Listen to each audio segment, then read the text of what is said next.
பத்திரிகை நண்பர்களே, கோயம்புத்தூர் வடக்கு தொகுதியில் என்னைக்கு வேட்புமனு அக்கா வானதி ஸ்ரீனிவாசன் அவர்கள் தாக்கல் செய்து ஒரு சிறிய மருத்துவமனையில் ஒரு சின்ன ஸ்கேருக்கு பிறகு மக்களை மிக ஆக்ரோஷமாக அனைத்திடத்திலும் கூட நாம் சந்தித்துக் கொண்டிருக்கின்றோம். வேகமாக பணியாற்றிக் கொண்டிருக்கின்றோம். உறுதி செய்யப்பட்ட வெற்றி இது. அதை அக்கா பேச பேச அனைத்து இந்திய அண்ணா திராவிட முன்னேற்ற கழகத்துடைய மூத்த தலைவர் சொன்னோன்னே வெற்றி உறுதின்னு சொல்லுங்க, எதுக்கு அக்கா எவ்வளவு பேசுறாங்க, வெற்றி உறுதின்னு சொல்லுங்க என் பக்கத்துல இருந்து சொல்லிக்கிட்டே இருந்தார்.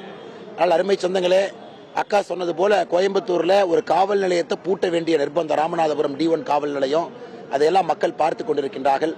இன்று நிறைவு நாள். கடுமையாக நம்முடைய தொண்டர்கள் உழைத்திருக்கின்றார்கள், தலைவர்கள் உழைத்திருக்கின்றார்கள்.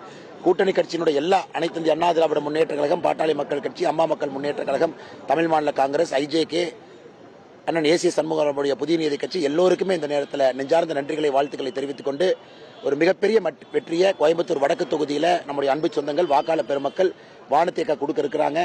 வானதி அக்காவுடைய பணிச்சுமை இன்னும் அதிகமாக போகுது. ஏன்னா வளர்ச்சி வளர்ச்சி வளர்ச்சி, மத்திய அரசுடைய நிதியை கொண்டு வரணும். அண்ணன் எடப்பாடி பழனிசாமி அவர்கள் தலைமையிலான தேசிய ஜனநாயக கூட்டணி இணைஞ்சு பணியாற்றணும்.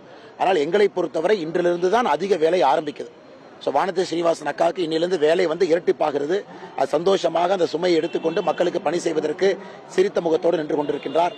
தமிழக மக்கள் எல்லோரும் தவறாம சிந்தாம வாக்குகளை எங்கெல்லாம் நம்முடைய தாமரை நிற்கிறதோ தாமைக்கு, எங்கெல்லாம் ரெட்டலை நிற்கிறதோ ரெட்டலைக்கு, எங்கெல்லாம் குக்கர் நிற்கிறதோ குக்கருக்கு, எங்கெல்லாம் மாம்பழம் நிற்கிறதோ மாம்பழத்துக்கு சரியா போடுவாங்க அப்படிங்கிற முழு நம்பிக்கை இருக்கு.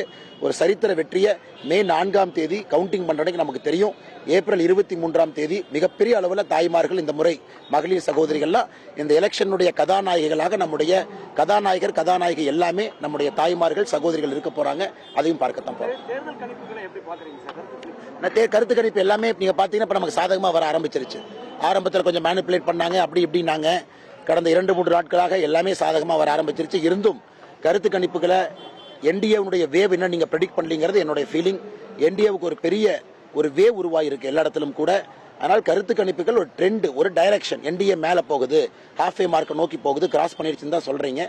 மே 4ஆம் தேதி வரும் பொழுது நம்ம கிடைக்கக்கூடிய மெஜாரிட்டியும் மேண்டேட்டும் ஒரு தொகுதியில் நம்முடைய உறுப்பினர்களுடைய வெற்றி மார்ஜினும் பார்க்கும் பொழுது நிறைய பேர் ஆச்சரியப்படுவீங்க. மக்கள் ஜெனரலா அக்கா சொன்னாங்க, சட்டம் ஒழுங்கு, கஞ்சா புழக்க வழக்கம், ஒரு அமைதியான தமிழ்நாடு, எல்லோரும் இன்புற்றிருந்து வளர்ச்சியை மட்டும் நோக்கமாக கொண்டிருக்கக்கூடிய தமிழ்நாடு, மத்திய அரசோடு இணக்கமாக இருந்து மத்திய அரசுடைய நிதியெல்லாம் முறையாக பயன்படுத்தக்கூடிய தமிழ்நாடு வேண்டும் என்று மக்கள் நினைக்கின்றார்கள். அதன் மே 4க்கு பிறகு அண்ணன் எடப்பாடி பழனிசாமி அவர்கள் தலைமையிலான தேசிய ஜனநாயக கூட்டணி அதை நாங்கள் பூர்த்தி செய்வோம். நன்றிங்க.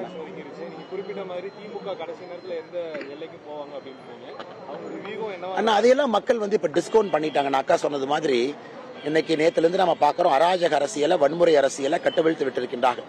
ஒரு காவல் நிலையத்தை கோயம்புத்தூர்ல பூட்ட வேண்டிய நிர்பந்தம் காவல்துறைக்கு. கிட்டத்தட்ட 500 பேர் சேர்ந்து மாபு காவல் நிலையத்துக்குள்ள போகும்போது பூட்டி வச்சிருந்தாங்க, பூட்டு போட்டு. அதையெல்லாம் மக்கள் பார்த்து கொண்டிருக்கின்றார்கள். மக்கள் எப்பவுமே எதுல பேசுவாங்கன்னா வாக்குப்பெட்டியில பேசுவாங்க. ஏப்ரல் 23ஆம் தேதி மிகப்பெரிய அளவுல பேச போறாங்க.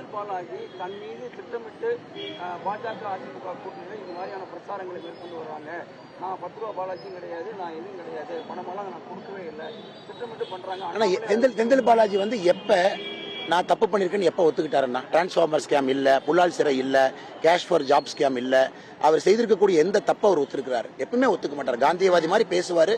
நாளானிக்கு வரைக்கும் காந்தியவாதி மாதிரி தான் இருப்பாரு. ஏப்ரல் 23 மக்கள் அவருடைய முகத்திரையை கிழிப்பார்கள். நன்றிங்கண்ணா.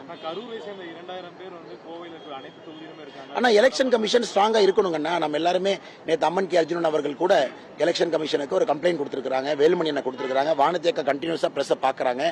தேர்தல் ஆணையம் இன்னும் கிரவுண்ட் லெவல் மைக்ரோ அப்சர்வரை போட்டு இன்னும் கடினமாக இன்னைக்கு நாளைக்கு அந்த பணியை செய்ய வேண்டும் என்று வாக்காளர் எதிர்பார்க்கறாங்க, மக்கள் எதிர்பார்க்கறாங்க. இத்தனை பேர் இங்கே ஊடுருவாங்கன்னா அவங்க எல்லாத்தையும் இந்த எலெக்ஷன் விட்டு, இந்த தொகுதி விட்டு வெளியனுப்புற கலெக்டருக்கு பர்மிஷன் இருக்கு, டிஸ்ட்ரிக்ட் எலெக்ஷன் ஆபீசருக்கு அதிகாரம் இருக்கு. அதை அவங்க பயன்படுத்தி தேவையில்லாத நபர்களை வெளியே அனுப்பணும். ஆனா எவ்வளவு கொடுத்தாலும் சரிங்க. நான் தான் ஏற்கனவே சொன்னது போல வேட்புமனு என்னைக்கு வானதி ஸ்ரீனிவாசன் அக்கா அவர்கள் தாக்கல் செய்தார்களோ அன்னைக்கு வெற்றி உறுதி.